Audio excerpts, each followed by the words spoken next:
राष्ट्रवादी काँग्रेस अजित पवार गट हा शाहू फुले आंबेडकर यांच्या सेक्युलर विचारधारेवर चालणारा पक्ष समजला जातो।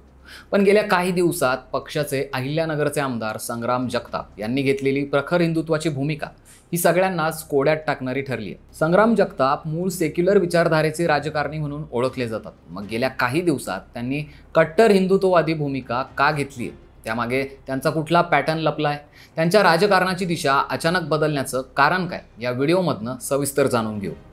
आमदार संग्राम जगताप यांनी अचानक त्यांची भूमिका अशी बदलण्याची कारणे काय, याची पाळीमुळे विधानसभेच्या निवडणुकीत आहेत, असं राजकीय विश्लेषक सांगतात। लोकसभेचा प्रभाव हा साहजिकच विधानसभा निवडणुकीवर होता। लोकसभेत शरद पवार गटाच्या निलेश लंके यांच्याकडनं भाजपचे सुजय विखे पाटलांचा पराभव झाला होता। विधानसभेलाही लोकसभेसारखीच परिस्थिती असेल असा अंदाज व्यक्त केला जात होता। पण त्यावेळी संग्राम जगताप यांचे वडील माजी आमदार अरुण जगताप स्वतः फील्डवर होते। निवडणुकीसाठी त्यांनी पूर्ण फील्डिंग लावली होती। अरुण जगताप यांचा जनसंपर्क दांडगा होता, तसंच मुस्लिम समाजाचाही त्यांना मोठा पाठिंबा होता। पण तरीही हा पाठिंबा विधानसभेला त्यांच्या बाजूने दिसून आला नाही।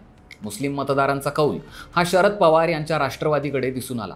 निवडणुकीनंतर प्रभागनिहाय मतदारांचं ॲनालिसिस केल्यानंतर ही बाब समोर आली आणि याचाच परिणाम म्हणून संग्राम जगताप यांनी आपली भूमिका ही कट्टर हिंदुत्ववादी केली। शिवाय त्यांचा प्लॅन हा स्थानिक स्वराज संस्थेच्या इलेक्शनसाठी असल्याचंही म्हटलं जात आहे। विधानसभेमध्ये अजित पवार गटाला विजय मिळाला असला तरी त्यांनी गमावलेला हा जनाधार त्यांना धक्का बसवणार आहे। त्यामुळेच मुस्लिम मतांचा आधार गमावल्याने आता स्थानिक स्वराज संस्थेत हिंदू मतदारांना मजबूत करण्यासाठी हिंदुत्ववादी भूमिका त्यांनी घेतली, ज्याचा फायदा त्यांना स्थानिक पातळीवरील आपला गट मजबूत करण्यासाठीही होऊ शकतो, हाही एक अंदाज आहे। त्यातच संग्राम जगताप यांच्या या भूमिकेला RSS आणि भाजपकडून अप्रत्यक्ष बळ मिळत असल्याची चर्चा आहे। राजकारणात आधीपासूनच जगताप हे शरद पवारांसोबत होते, त्यामुळे त्यांच्या वर्तुळात हिंदू मुस्लिम तरुण कार्यकर्ते हे मोठ्या प्रमाणात होते। पण पक्षफुटीनंतर ते अजित पवारांसोबत राहिले। तरीही जगताप यांची भूमिका ही सर्वसमावेशकच होती। पण 2024च्या विधानसभा निवडणुकीनंतर जगताप अचानक बदलले। याचं पहिलं उदाहरण दिसून आलं ते विधानसभा निवडणुकीनंतरच। सिद्धटेक इथल्या अष्टविनायकांपैकी एक असलेल्या सिद्धिविनायक गणपती मंदिरासमोर काही भागांमध्ये अनाधिकृत थडगे उभारण्यात आल्याचा आरोप केला गेला। या अनाधिकृत मानल्या जाणाऱ्या मुस्लिम धार्मिक स्थळाला जगताप यांनी आपल्या समर्थकांसह जाऊन उखडून टाकलं। त्यानंतर जानेवारी 2024मध्ये अयोध्येत राम मंदिराची प्राणप्रतिष्ठा झाल्यानंतर संग्राम जगताप यांनी आपल्या शेकडो कार्यकर्त्यांसह अयोध्येला भेट दिली। त्यानंतर तिथे रामलल्लाचं त्यांनी दर्शन घेतलं। इतकंच नाही तर त्यांनी या भेटीचं मोठं शक्ती प्रदर्शन केलं। राष्ट्रवादी काँग्रेससारख्या धर्मनिरपेक्ष विचारांच्या पक्षाच्या आमदाराने इतक्या मोठ्या प्रमाणावर केलेला हा दौरा त्यांच्या बदललेल्या भूमिकेचे स्पष्ट संकेत देणारा होता। शिवाय अहिल्यानगरात रामनवमी आणि हनुमान जयंतीच्या मिरवणुकांमध्ये जगताप यांचा सहभाग हा लक्षणीयरित्या वाढलेला दिसला। या उत्सवांमध्ये त्यांचा फक्त सहभागच नव्हता, तर या उत्सवाचं नेतृत्वच त्यांनी केलं होतं।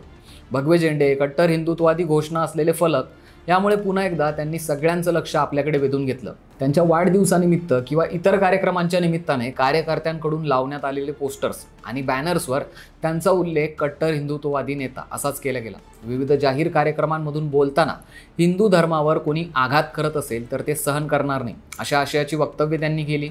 शिर्डी साई संस्थानातील हजरत बाबाच्या कबरीबाबत वाद, जवखेडे खालसा इथला दर्गा मंदिर वाद, यातही त्यांचा सहभाग होता। शनी शिंगणापूरच्या देवस्थानात मुस्लिम कर्मचारी कामाला नकोत अशी भूमिका आणि त्यांची ही भाषा ही भाजप आणि इतर हिंदुत्ववादी पक्षांसारखी होती। त्यामुळे गेल्या काही काळापासून राष्ट्रवादी अजित पवार गटात त्यांच्या या भूमिकेमुळे संभ्रमावस्था दिसून आली। सध्या ही दिवाळीच्या पार्श्वभूमीवर त्यांनी लोकांना फक्त हिंदू दुकानदारांकडूनच खरेदी करण्याचं आवाहन केलंय। त्यांच्या या मागणीमुळे सध्या राजकारण तापल्याचं पाहायला मिळतंय। पण त्यांच्या या भूमिकेवर पक्षाकडूनही भूमिका व्यक्त करण्यात आली आहे। अजित पवार यांच्याकडे याआधीही तक्रारी आल्या होत्या, त्यावेळी अजित पवार यांनी त्यांना समज दिली होती, पण नंतर ते जास्त आक्रमक झाले।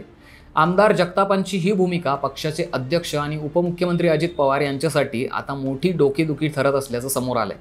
आमदार जगताप यांनी केलेलं वक्तव्य हे पक्षाच्या विचारधारेला धरून नाहीये, त्यामुळे त्यांच्या भूमिकेवर नाराजी व्यक्त करून पक्षाकडनं नोटीस पाठवून कारणांची विचारणा केली जाईल, असं अजित पवार यांनी सांगितलंय। पण राजकीय विश्लेषकांच्या अंदाजानुसार याचा फारसा फरक पडणार नसून उलट ते आणखीन आक्रमक भूमिका घेऊ शकतात असा अंदाज आहे। यातच विरोधी पक्षाकडूनही त्यांच्या भूमिकेवर टीका केली जाते।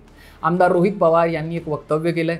ते म्हणाले, आपल्या पक्षप्रमुखांचंही न ऐकणारे संग्राम जगताप 2029 साली राष्ट्रवादीमधून निवडणूक लढवतील असं वाटत नाही। आगामी काळात ते भाजपमध्ये पक्षप्रवेश करतील। रोहित पवारांच्या या विधानाची चर्चा ही राजकीय वर्तुळात चांगलीच रंगली आहे। पाहायला गेलं तर संग्राम जगताप यांचं घराणं हे मूळचं वारकरी संप्रदायातलं आहे. त्यांचे आजोबा बलभीम जगताप तर वडील अरुण जगताप हे वारकरी संप्रदायात सक्रिय होते. अहिल्यानगर शहरातून जाणाऱ्या दिंड्यांसाठी त्यांच्याकडनं महाप्रसादाचं आयोजन केलं जायचं. हाच संस्कार संग्राम जगताप यांच्यावर देखील आहे. पण वारकरी संप्रदाय जरी जातपात मानत नसला तरी जगताप यांचं राजकारण आता त्याच दिशेला वळालंय. पण आता अजित पवारांनी या बाबीवर जास्त लक्ष केंद्रित केलंय. त्यामुळे जर आता त्यांनी हा केलेला प्लान स्थानिक स्वराज संस्थेसाठी असेल तर हे राजकारण यशस्वी होतं का? त्यांच्या या भूमिकेचं स्वागत मतांमध्ये होतं का, की त्यांना काही वेगळा निर्णय घ्यावा लागेल? हे आता काळात कळेलच. तोपर्यंत यावर तुमची प्रतिक्रिया काय आम्हाला कमेंटमध्ये नक्की कळवा. आणि अशीच माहिती जर तुम्हाला मिळवायची असेल तर आमच्या लगावबत्ती या यूट्यूब चॅनलला नक्की सबस्क्राईब करा.